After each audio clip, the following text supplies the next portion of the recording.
Kenya's car market is dominated by second-hand passenger car imports from countries such as Japan. There are also several manufacturers who have set up assembly plants in the country for trucks, pickups and buses.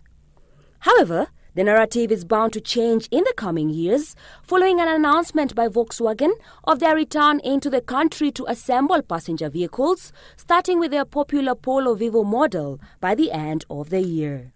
This in collaboration with the Kenya vehicle manufacturer, in which the government owns 35%.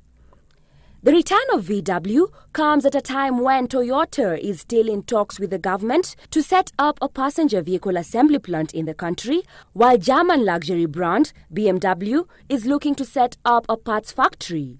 Peugeot has also expressed interest in investing in Kenya with a planned exploratory visit in the pipeline. According to the Motorists Association of Kenya CEO, Peter Murema, plans to have a passenger vehicle assembly plant in Kenya are long overdue. If you can get a car at 1.5 for a new car, that's far much better, and we welcome that, and we know once we have that, we are not going to rely on the used car market any longer. But for motoring consultant Michael Mwai, consumer behaviors will only be influenced in a span of the next 5 to 7 years. Kenyans are used to buying used cars of very high spec. For them to shift from buying a very high quality used car to a locally assembled new car that doesn't have the basics they used to, they might not do it, they might not change.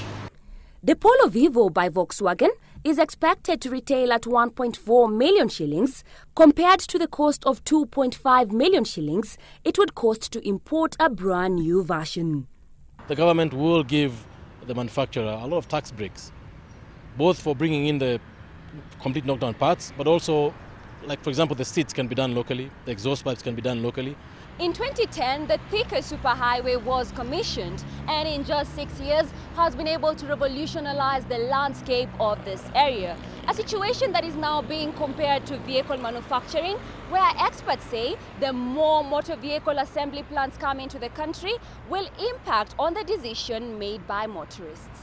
A new car gives you more service, and it is tropicalized, which means that it is better for the market, unlike the used car market, which we get, and most of the time they are not built for Africa. Experts are, however, of the opinion that the entry of foreign companies to locally assemble cars will not be enough to stop the importation of vehicles, as the choice in terms of features will be restrictive in Kenya due to tropicalization, and the production at the beginning will be in low volumes.